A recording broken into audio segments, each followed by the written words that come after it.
John, the first chapter, first verse, which I repeat so often because it's so simple. In the beginning was the Word was with God, the Word was God.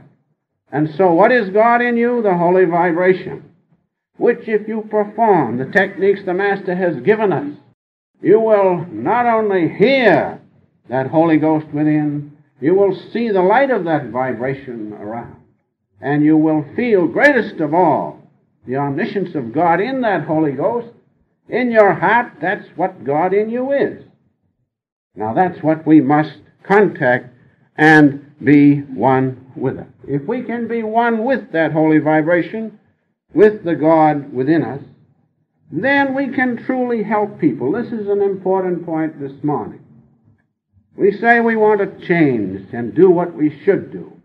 To do that, we must know God within us that we may give that Holy Ghost to others. You cannot do it unless you are one with it. The Scriptures say that. Jesus said, who touched the hem of my garment? He meant, who took some of the Holy Ghost out of him? Now we can do that. And that's the only way you can help people really, is to give them some of the Holy Ghost within you. Emerson said, the only gift is a portion of thyself. Isn't that beautiful? Some people say many things, how they think of you and all this and that. How many give you a little of that Holy Ghost that's in them? Very few. So if you want to help people, change yourselves that you may be one with the God within you, that you may give to others a portion of that Holy Ghost within you.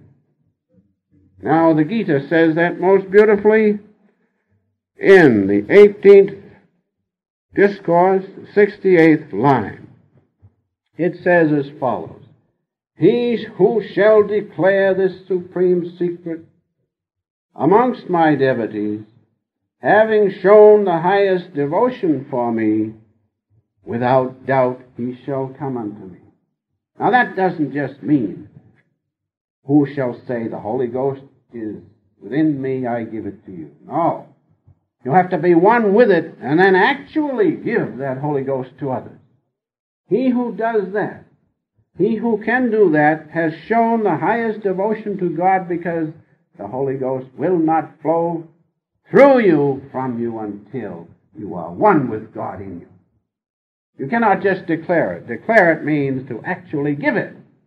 And he goes on to say, nor is there any dearer among men, none who perform dearer service to me than he who does that thing. Nor is anyone more beloved by me on earth than he. Now remember, if you want to have God love you to the greatest degree, know him, merge in him, be one with him, then give it to others. But get it first. How can you give it to others until you have it yourself? Merge in God. Change your life as you should do, and know God who is within. Then you can give to others. Now going on just a bit, we all want to do this wonderful thing. No question of a doubt, but then comes the question, how? How to do it? How to do it? Well, it is sad but true. Salvation comes. Imagine 25% by our own effort.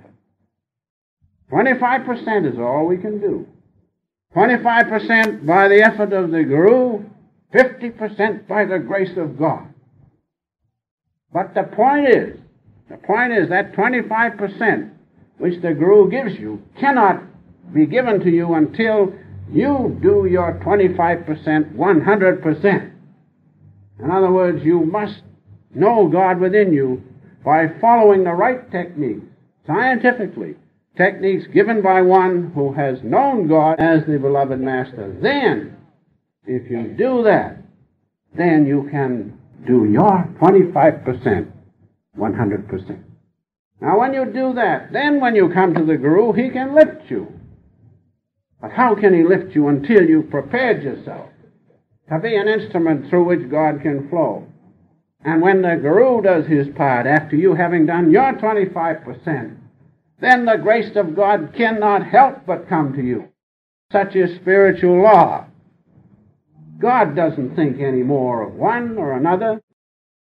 He thinks of us all just the same, as it says most beautifully in the Gita, when he says, "The same am I to all beings. There is none hateful to me nor dear. They who even most sinful worship me, they come unto me.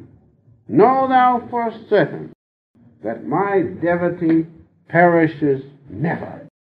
And so when we do our little 25% fully, then the grace of God cannot help but come, because God is a just God. The grace of God comes, as the Master explained many times to me, when the law has been fulfilled 100%. Then the grace of God comes. You don't have to worry about the grace of God. What you have to worry about is doing that 25% 100%. That's the important thing. And so, remember, the Guru and God, they're ready. The Master was always ready. That's why he came. He came as his Master told him, "I came sent by God to take you back home." Isn't that wonderful? So every channel is the same. They are sent by God to take us back home. But if you don't come along with him, he can't take you. But you can come along if you do your 25% to the fullest degree. And God's omniscience is there. God's omniscience is always there. His all-pervading love and consciousness is in us. But we cannot perceive it, that's all, because our consciousness is gross. It's down in the lower centers of the spine. Now, we want to change in such a way that we can lift that consciousness and then perceive God, who is always with us. He isn't far off. Heaven is not far off. It's right in the thousand-rayed lotus here. But who can perceive it? Only those who have changed. The Son of Man